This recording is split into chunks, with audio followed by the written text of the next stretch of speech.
અહીંયા આપણે હવે નવો પ્રશ્ન જાણીશું. પેલી સૂચના વાંચી લઈએ આપણે. સૂચના છે આપેલ સિક્કા અને નોટમાંથી માંગેલ વસ્તુની ચૂકવણી કરો. આપણને સિક્કા કયા કયા આપ્યા છે? 1 રૂપિયાનો, 2 રૂપિયાનો અને 5 રૂપિયાના સિક્કા છે. નોટો કઈ કઈ આપી? 10 રૂપિયા, 20 રૂપિયા અને 50 રૂપિયા. અહીંયા પછી 100 રૂપિયાની નોટ વાપરો એ પણ ચાલે નહીં. પછી બીજી કોઈ જે ના આપેલી એ નોટનો ઉપયોગ નથી કરવાનો. જે આપેલી છે એ જ નોટોનો ઉપયોગ અને એ જ સિક્કાઓનો ઉપયોગ કરવાનો છે.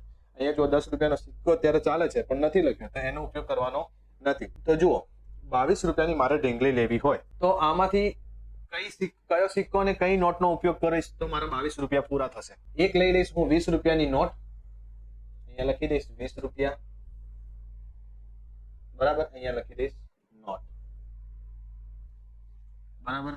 અને 22 રૂપિયા પૂરા કરો. 20 માં કેટલા ઉમેરું? 2 ઉમેરી દઉં તો મારા 22 રૂપિયા પૂરા થાય. તો 20 રૂપિયાની નોટ અને 2 રૂપિયાનો સિક્કો આપી દઉં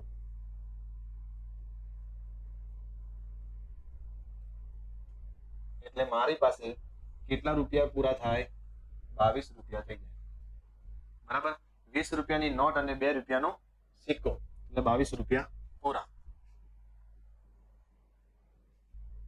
બરાબર. હવે 12 રૂપિયાનો બેલ્ટ લેવો છે તો 12 રૂપિયાનો બેલ્ટ લેવા માટે મારે કઈ નોટ ને કયો સિક્કો લેવો પડશે?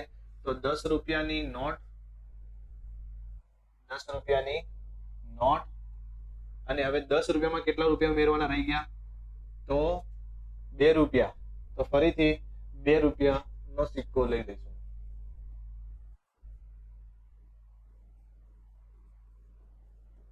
બરાબર. તો 10 ના 2 કેટલા થઈ જશે? 12 રૂપિયા. હવે 20 રૂપિયાનો બોલ છે. જો અહીંયા એકમમાં 0 છે અને દશકમાં 2 છે તો તમે હવે થોડાક ચાલાક થઈ જાઓ કે દશકમાં 2 છે તો નોટ યુઝ કરો. 20 રૂપિયાની ડાયરેક્ટ નોટ પણ વાપરી શકાય અને 10 રૂપિયાની 2 નોટો પણ આપી શકાય. 10 ને 10 20 થાય અને બીજું 20 રૂપિયાની નોટ થી પણ સીધી ચૂકવણી કરી શકાય, બરાબર. હવે એના પછી 21 રૂપિયાના મોજા. 21 રૂપિયાના મોજા. તો જો એકમમાં 1 છે અને દશકમાં 2 છે તો એકમમાં 1 છે તો 1 રૂપિયો શોધો. ચલો પેલો 1 રૂપિયો લખી દઈએ, 1 રૂપિયાનો સિક્કો. અને દશકમાં 2 છે તો શૂન્ય વાળી સંખ્યા શોધો તો નોટમાં 20 રૂપિયા થાય. તો અહીં આપણે 20 રૂપિયાની નોટ વાપરી દઈએ તો કેટલા રૂપિયા થઈ ગયા? 21 રૂપિયા થઈ ગયા. આ રીતે 1 રૂપિયાનો સિક્કો અને 20 રૂપિયાની એક નોટ આપી અને આપણે મોજા લઈ શકીએ. આગળ વધીએ, જોઈએ હવે આગળનો પ્રશ્નમાં શું છે. તો એમ 25 રૂપિયાનું પુસ્તક લેવું છે તો એકમમાં 5 રૂપિયા છે તો સિક્કો તમારે એકમમાં જે હોય ને એ સિક્કો લેવાનો. તો 5 રૂપિયા છે તો એ 5 રૂપિયાનો તમારે લેવાનો સિક્કો. અને દશકમાં 2 છે તો શૂન્ય વાળી સંખ્યા 20 છે તો 20 રૂપિયાની શું મળશે તમને? નોટ. તો આમ 5 અને 20 નો સરવાળો કેટલો થશે? 25 રૂપિયા, બરાબર. 55 રૂપિયાની વોટર બેગ. એકમમાં 5 રૂપિયા લઈ લઉં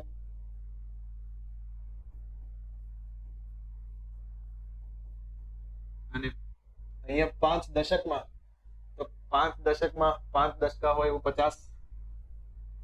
રૂપિયાની શું મળશે આપણને? નોટ. 50 અને 5 નો સરવાળો કેટલો થઈ ગયો? 55 રૂપિયા થઈ ગયા. તો 5 રૂપિયાનો સિક્કો અને 50 રૂપિયાની નોટ. હવે 52 રૂપિયાનું બેટ. તો એકમમાં જો 2 રૂપિયા તો 2 રૂપિયા લઈ લો અહીંયા અને દશકમાં 5 એટલે 50 રૂપિયા વાપરો. અહીંયા સિક્કો, બરાબર. તો 2 અને 5 કેટલા રૂપિયા થઈ ગયા? 52. 51 રૂપિયાનો ચોપડો. આ તમારી જાતે પ્રેક્ટિસ કરી અને તમે જાતે વિચારી અને લખજો, બરાબર. અને થઈ શકે તો આનો જવાબ મને કમેન્ટમાં આપજો. 70 રૂપિયાનો કંપાસ બોક્સ અને 60 રૂપિયાના ચશ્મા. આનો જવાબ મને વિદ્યાર્થીઓ કમેન્ટમાં આપશે. આનો જવાબ મારે કમેન્ટમાં જોઈએ, બરાબર. 70 રૂપિયાના સિક્કા, 70 રૂપિયાના કંપાસ બોક્સ માટે તમે કેટલા સિક્કા અને કેટલી નોટોનો ઉપયોગ કરશો અને 60 રૂપિયાના ચશ્મા માટે કેટલા સિક્કા અને કેટલી નોટોનો ઉપયોગ કરશો એ તમે મને કમેન્ટ બોક્સમાં જરૂર મને લખીને આપજો તો હું જોઉં કેટલા વિદ્યાર્થીઓ આને સમજી ચૂક્યા છે, બરાબર. ચલો અહીંયા આપણું આ જે આટલું પ્રકરણ પૂરું થાય છે અને આ પ્રકરણ ખૂબ સહેલાઈ અને ખૂબ સરળતાથી ધીમે ધીમે મેં તમને સમજાવ્યું છે. હું આશા રાખું છું કે દરેક વિદ્યાર્થીને ખૂબ સારી રીતે આ પ્રકરણ સમજમાં આવ્યું છે અને આ પ્રકરણ જાતે હવે પોતે સોલ્વ કરી શકશે. આવા દરેકે દરેક પ્રશ્ન ધોરણ 2 નો વિદ્યાર્થી સોલ્વ કરી શકશે એવી હું આશા રાખું છું. ચલો આપણે નેક્સ્ટ ચેપ્ટરમાં મળીશું. Good bye. Thank you.